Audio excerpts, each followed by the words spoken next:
Kembali kita dalam diskusi Mataram Dialog Forum. Kita ingin menjawab tantangan dari Pak Suhaimi selaku sosiolog. Siapkah teman-teman kepala desa menggali potensinya untuk menjemput kemandirian itu? Saya persilakan kepada Pak Fat mungkin dari unsur kepala desa. Siap enggak untuk menggali potensi dengan segala macam resiko-resikonya untuk mandiri itu? Kalau kita berbicara siap dan tidak siap, mungkin kalau tidak diberikan ruang atau porsi maka tidak akan pernah siap. Jadi kalau menurut saya desa itu sebenarnya adalah lokal yang paling siap untuk diberikan kewenangan otonomi. Kenapa saya katakan demikian? Kalau kita melihat otonomi daerah dengan otonomi desa, yang paling pertama otonomi itulah desa. Jadi kenapa saya katakan desa paling pertama kali otonomi? Jadi desalah yang memprakarsai pemilihan secara langsung. Kalau dulu kan paling parlementer kan, tapi desa dengan pertama kali memberanikan diri pemilihan secara langsung untuk memilih pemimpinnya. Jadi daerah belajar dari desa. Jadi desa dari dulu siap sebenarnya. Kalau kita lihat paradigma yang terjadi sekarang ya, banyak daerah-daerah yang pemilihan kepala daerah itu cenderung ribut. Berarti sebenarnya dia belum siap. Tapi desa dengan segala hegemoni yang ada di desa, dia mampu menyatukan persepsi ketika dia mengadakan pemilihan secara langsung dan tidak ada keributan. Itu sangat minim sekali keributan. Apakah karena memang soal lokalitasnya yang kecil, cakupan wilayahnya kecil, masyarakatnya tidak banyak, menunjukkan kemudian kesiapan aman tidak aman? Toh beberapa desa yang pilkades juga pernah tidak aman, Pak. Itulah yang saya maksudkan dengan potensi tadi. Kalau kita melihat skala Pemda, saya sering mengatakan bahwa desa itu adalah kepala desa itu bupati kecil. Kenapa saya katakan bupati kecil? Dia dengan perangkatnya yang sangat sedikit, dia mampu mengelola segala macam bentuk permasalahan yang ada di desa.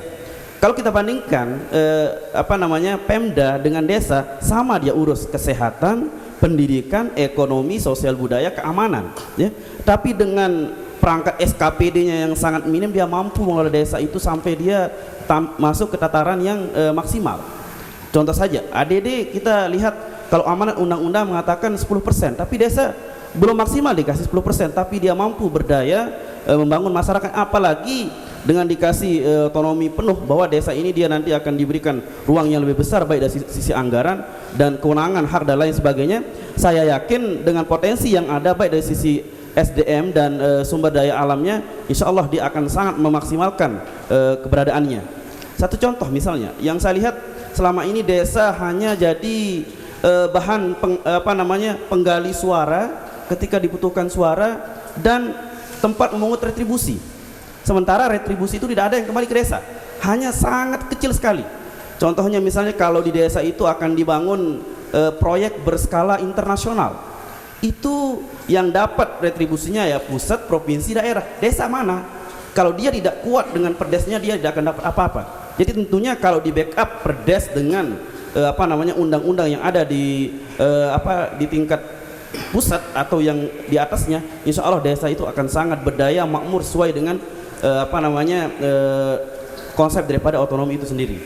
Baik, kalau memang menurut Bapak potensi untuk ada itu siap, di luar persoalan kita akan dapat duit melalui ADD, secara potensi ekonomi betulkah masyarakat kita siap untuk mengembangkan diri membangun itu?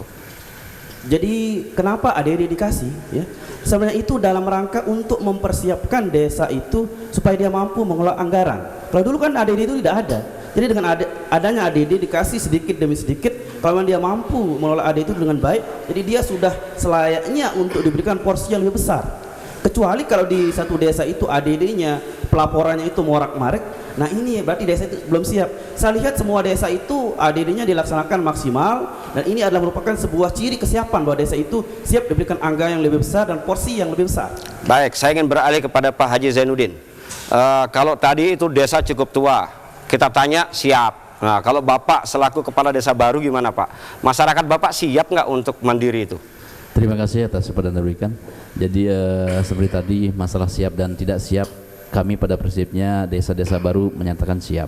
Kenapa tidak? Jadi kami pun untuk menjadi desa definitif melalui perjalanan maupun perjuangan yang sangat panjang dan alhamdulillah sudah bisa definitif, dan dengan itu kesiapan kami untuk diberikan otonom oleh pemerintah kabupaten kami siap.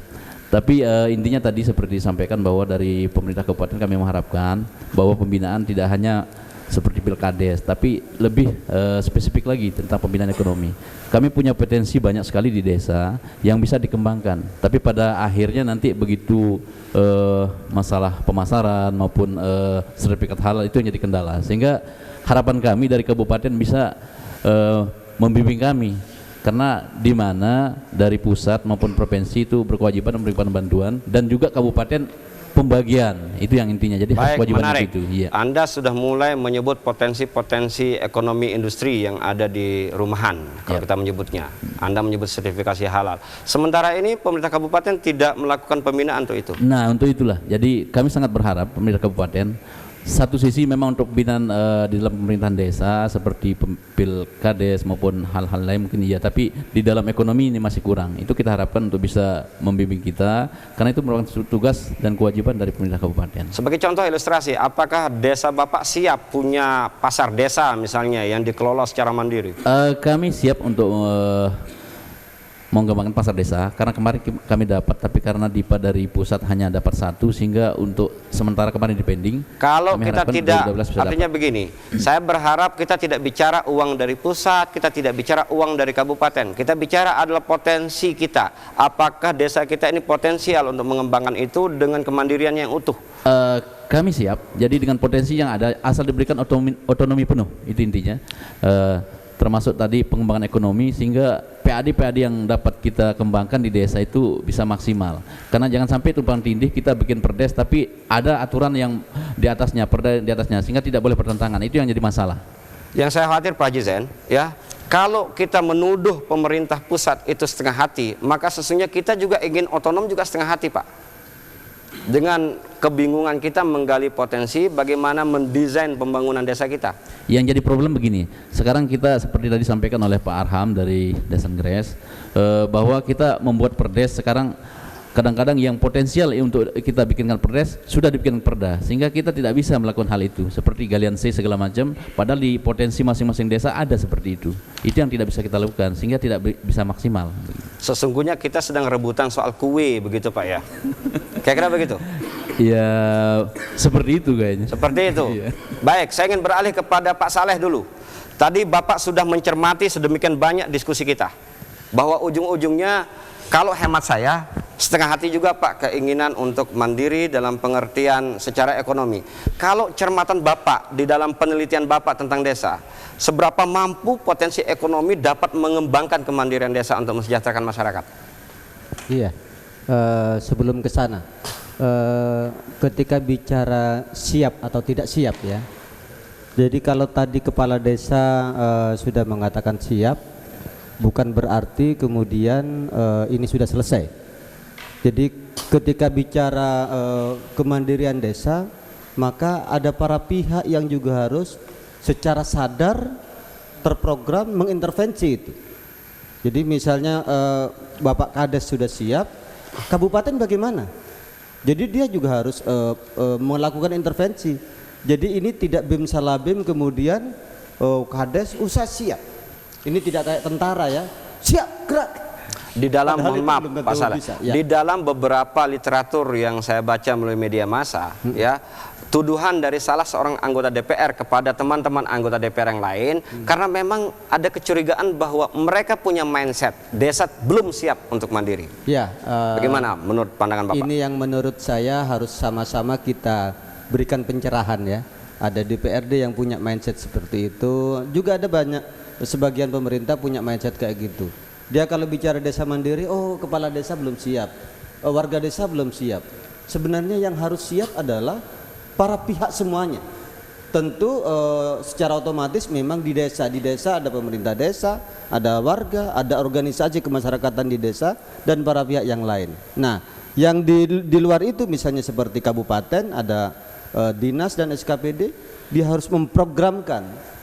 Legislatif harus mengatur dalam bentuk regulasi. Tidak bisa kepala dinas, kepala badan dia bekerja kalau tidak ada cantolan hukumnya. Oleh sebab itu memang kabupaten legislatif harus memberi cantolan bagaimana orang bisa bekerja. Kalau mereka mau bekerja, dari mana anggarannya? Baik. Anggaran berhubungan dengan Saya menangkap dari statement Bapak bahwa pemerintah sesungguhnya betul ya ingin menghambat RUU desa ini. Kalau mereka belum siap juga, belum menyiapkan intervensi program. satu sisi bisa dikatakan begitu. Di sisi yang lain banyak di kepala para birokrat eksekutif dan legislatif ini masih mindsetnya adalah kami adalah pelaksana program. Belum bagaimana kami bersama-sama warga, bersama pemerintah desa mencari jalan keluar. Ayo berpikir bersama. Jadi yang ada, oh ini ada program coba dilaksanakan. Agak berbeda kalau mindset dia, yuk kita cari jalan keluar, potensi apa. Kalau Anda punya masalah, apa yang perlu kita kembangkan? Baik, dan itu sudah dilakukan melalui musrenbang, Pak. Ya, ini lagi kalau bicara musrenbang ya. Musrenbang adalah sesuatu perencanaan yang katanya sangat partisipatif. Tetapi ketika bicara fakta, berapa persen kemudian perencanaan seperti terencana. Ini juga persoalan politik ya, persoalan hal-hal yang lain. Jadi kalau bicara kemandirian desa, benar bahwa perencanaan pembangunan dari desa ke kecamatan, kabupaten itu memang harus dilakukan untuk menuju kemandirian, tetapi memang harus dihubungkan dengan beberapa potensi yang lain, kabupaten, provinsi, juga pusat. Saya juga tertarik ketika bicara Pak Nanang tadi PNPM. PNPM mungkin di tingkat pelaksanaan dia akan bekerja ya berdasarkan juklak juknis. Nah, PNPM ini bagian dari regulasi yang pelaksana di regulasi. Tidak akan bisa juga PNPM bekerja kalau dia tidak disupport oleh pemerintah di tingkat kabupaten dan di atasnya. Baik, apakah kemudian mohon maaf kita jangan melihat bahwa PNPM itu satu-satunya institusi yang memberikan intervention yang terbesar bagi desa. Tetap kembali lagi ke pemerintah sebenarnya selaku pemegang tampuk otonomi yang ada di daerah, pemerintah kabupaten dalam hal ini. Ya, PNPM adalah bagian dari pelaksana di lapangan. Selebihnya adalah pemerintah bersama para pihak yang lain. Jadi mereka memang harus bersatu padu.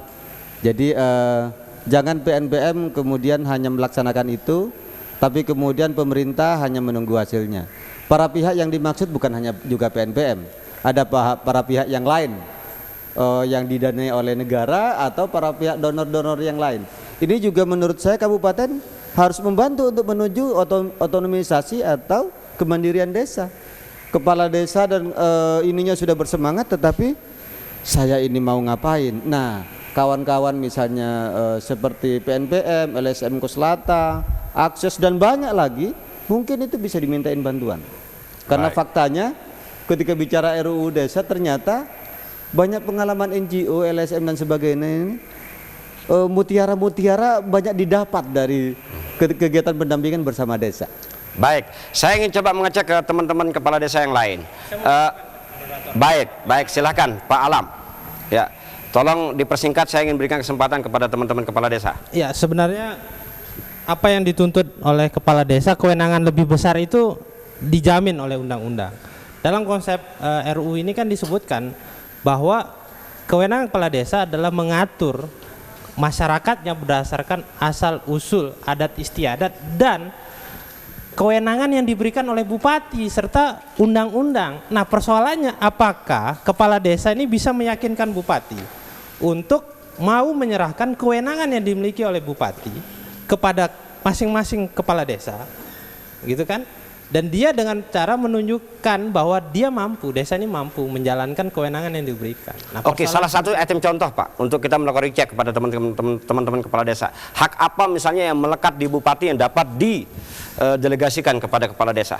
Contoh sederhana saja, permasalahan pemungutan pajak PBB misalnya. Dalam Undang-Undang 28 yang berhak menetapkan pungutan pajak PBB, pajak bumi dan bangunan adalah peraturan desa berdasarkan peraturan daerah yang ditetapkan oleh bupati dengan DPRD. Nah, bupati berdasarkan kewenangan itu maka dia menunjuklah SKPD terkait. Ya kan, secara sederhana kan di PPKD ya. Di dalam SKPD itu. Tapi sebenarnya bupati bisa memberikan pelimpahan kewenangan kepada desa dengan perangkat peraturan yang dimiliki dia, dengan peraturan bupati misalnya, untuk pemungutan PBB di wilayah desa itu tidak dilakukan oleh SKPD terkait, sehingga insentif pembagian PBB itu bisa diberikan kepada desa dan perangkat-perangkatnya. Tapi persoalan ini desa pernah menuntut nggak hal ini kepada bupati? Kan baik, kita mau ngecek kepada teman kepala desa. Mohon maaf Pak Alam, kita akan cek kepada teman-teman kepala desa, pernahkah melakukan upaya penuntutan kepada bupati, hak pungut itu diberikan oleh kepada desa dan tidak perlu lagi daerah bingung memberikan 10% upah pungut itu. Terima kasih. Contoh tadi itu Pak. Jadi apa yang dicontohkan oleh saudara saya tadi itu pada dasarnya bukan itu saja yang kita tuntut, terlalu banyak yang kita minta kewenangan. Baik, berikan contoh yang lain Pak, supaya lebih eksplisit.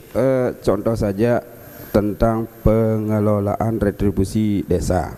Contoh ini saudara saya yang ada di Keru, di sana ada pasar. Nah, retribusi pasar tersebut itu dikelola oleh daerah. Sementara dampak negatifnya berupa sampah dan limbah itu dinikmati oleh masyarakat Keru. Nah, ini merupakan tidak sinkronnya keinginan masyarakat dengan daerah. Jadi pada dasarnya seperti apa yang dikatakan oleh saudara-saudara saya tadi, pemerintah daerah itu mengambil basahnya, keringnya atau dampak negatifnya adalah kita selaku eksekutor di tingkat bawah. Sementara seperti apa yang dikatakan tadi, rancangan undang-undang itu sebenarnya harus diberikan kewenangan penuh kepada desa, dalam arti desa tersebut nanti mampu untuk berdiri sendiri di atas kakinya sendiri, dengan catatan kewenangan dan haknya diberikan. Sebagai contoh tentang perdes tadi, misalnya tentang jual beli, galian, retribusi lainnya. Nah, galian C, semua desa memiliki galian C, namun izinnya harus dikeluarkan oleh bupati atau wali kota. Sementara dampaknya nanti adalah dinikmati oleh masyarakat desa. Baik, pertanyaan saya khusus tentang galian C dulu sebagai contoh. Apakah desa juga siap Pak untuk melakukan analisa AMDAL misalnya? Nah, hal tersebut nanti kan mohon maaf. Jadi kalau kita berbicara dulu kemandirian desa di sini dalam arti desa itu nanti mampu untuk berdiri sendiri, mampu itu desa tersebut mampu mengelola daerahnya sendiri, desa tersebut mampu bersaing, desa tersebut mampu bekerja sama dengan instansi lain. Dalam arti desa tersebut mengelola nanti apakah desa bekerja sama dengan pihak-pihak lain. Baik. Kalau pengalaman teman-teman kepala desa yang lain terkait dengan beberapa hal, oke, silakan Bapak.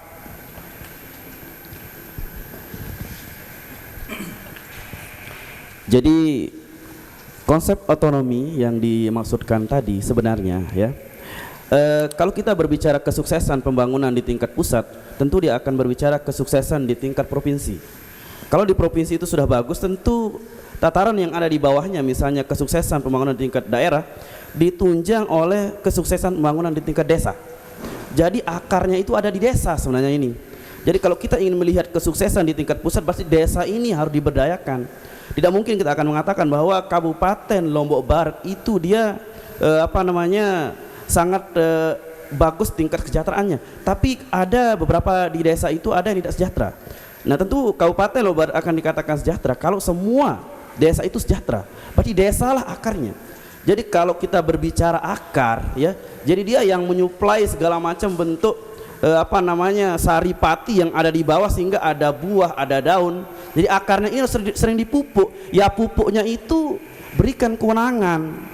Ini yang kami maksudkan tadi. Sehingga kalau desa ini jarang-jarang dipupuk. Kenapa saya katakan jarang dipupuk? Yang sekarang terjadi itu banyak hanya konsep dukcapil yang dipakai. Maksudnya? Ada namanya nomor duk, daftar urut kedekatan. Oh begitu? Iya. Kalau kita tidak punya nomor duk di bupati atau SKPD itu desa itu tidak dapat. Mohon maaf, ini kasus Anda pribadi atau kasus di semua tempat sebenarnya? Di semua tempat ada, Pak. Di semua tempat. Di semua tempat ada. Baik, untuk mengecek nomor duk tadi itu, ya, kita akan kaji setelah komersial break berikut ini. Ya.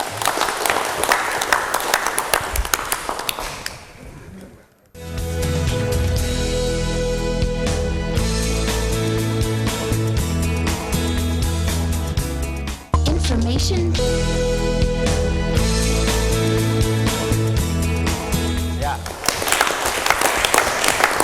Kembali Mataram Dialog Forum untuk sesi berikut. Saya kira kita semua sepakat bahwa suara hari ini tentang kesiapan adalah harga mati dulu untuk RUU Desa. Apapun yang terjadi, desa ternyata siap untuk mandiri. Tetapi kita ingin mengecek dulu seberapa banyak sesungguhnya tingkat partisipan masyarakat desa sudah diakomodir oleh pemerintah kabupaten, baik itu oleh provinsi dan kemudian menjadi program nasional di tingkat pusat. Ada satu mekanisme yang selalu menjadi agenda pokok setiap tahunnya, itu apa yang disebut musrenbang. Bagaimana penggalian gagasan dari desa sudah diakomodir. Tapi prakteknya seperti apa, kita akan cek kepada teman-teman kepala desa yang lain. Saya kira saya ingin minta informasi lebih lanjut dari teman kepala desa. Bagaimana musrenbang menurut Bapak? Apakah musrenbang sudah sebegitu maksimal memberikan peluang perencanaan pembangunan itu di level desa? Ya, terima kasih. Jadi kalau saya melihat musrenbang itu, jadi belum sepenuhnya mengakomodir desa. Artinya apa yang kita rencanakan di desa ini, di desa, jadi tidak sepenuhnya diakomodir. Satu contoh kemarin saya coba ketika saya ikut musrenbang di tingkat dari desa, kemudian ke kecamatan, perumusan di kecamatan, lalu ke kabupaten. Ternyata dari sekian banyak usulan itu hanya ada satu yang masuk, sehingga usulan-usulan yang lain itu kosong begitu. Dari 9 item yang ada di fisik, hanya satu yang masuk. Sehingga saya katakan di sini bahwa kabupaten masih belum sepenuhnya mengakomodir tingkat pembangunan begitu di desa. Pertanyaan saya kepada Bapak, apakah kemudian betul gagasan untuk terhadap banyak program itu sesuai sesungguhnya dengan perencanaan yang ada di level kabupaten? Katakanlah, mohon maaf, kabupaten memiliki RPJM katakan. Nah, RPJM itu sudah sinkron nggak dengan program yang diusulkan? Maksudnya dan katakanlah Bapak memberikan gagasan, ini loh program yang akan kami sodorkan untuk daerah dapat laksanakan. Kemudian daerah melakukan sinkronisasi dengan RPJM. Apakah dari awal ini tidak disadari sebagai sebuah upaya memang berbeda dengan RPJM? Sehingga apa yang diusulkan itu tidak masuk. Ya, saya kira ini berbeda. Di sini apa yang kita rencanakan di desa dengan masyarakat, ya seperti tadi dikatakan bahwa kita adalah berada di lini terdepan begitu di desa. Nah, kita mengupayakan dengan perangkat yang paling bawah seperti kepala dusun, lalu kemudian ke kecamatan, tetapi belum sepenuhnya diakomodir begitu oleh kabupaten, sehingga perencanaan ini belum sinkron saya pikir dengan kabupaten. Tidak bisa dibangun itu dengan ADD atau mohon maaf apapun namanya yang berasal dari dokumen APBDes Bapak di tahun 2013 nanti. Iya, ada yang kalau dengan ADD atau alokasi dana desa yang diberikan itu hanya sekian persen. Hanya sekian persen begitu, seperti yang dikatakan teman dari Labu Api tadi bahwa belum sekitar 10% begitu yang diberikan. Nah, untuk membangun yang lebih besar tentunya kita membutuhkan pendanaan yang lebih besar, yaitu mungkin dari pusat. Nah, tetapi di sini juga ada dari pendanaan bukan hanya melalui ADD tetapi dari PNPM juga. Nah, ini. Tetapi yang saya maksud di sini adalah bahwa belum oleh pihak kabupaten, artinya perencanaan yang kita sudah masukkan ke dalam RKP desa, jadi tidak sepenuhnya diakomodir. Tidak diakomodir. Iya. Baik, itu pengalaman Bapak bahwa musrenbang yang Bapak lakukan kemudian tembus tembok besar, kayak begitu, yang sulit ditembus, begitu. Iya, sangat-sangat sulit ditembus. Baik, saya ingin beralih kepada Bapak Ahmad Mustarudin. Barangkali punya pengalaman terbalik, Pak, bahwa tiba-tiba SKPD punya rencana yang Bapak tidak tahu di desa Bapak. Tolong mic-nya.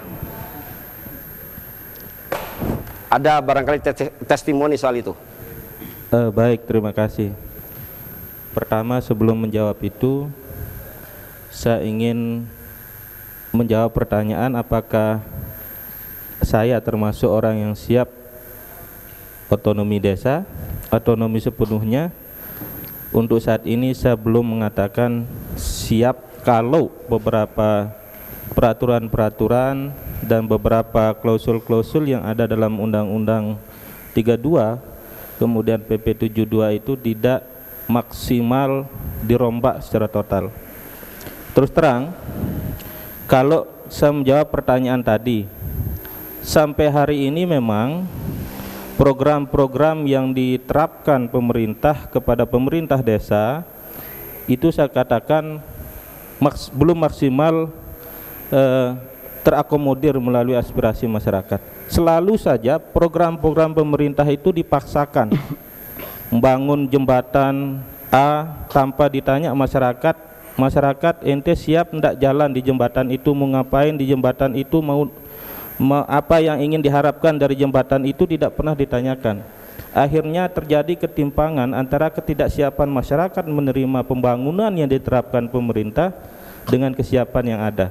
Baik, spesifik saya ingin bertanya, kebetulan lokasi tempat Bapak bertugas selaku kepala desa itu adalah menjadi destinasi baru di bidang pariwisata. Bapak sudah pernah diajak musyawarah nggak oleh pemerintah daerah terkait dengan itu?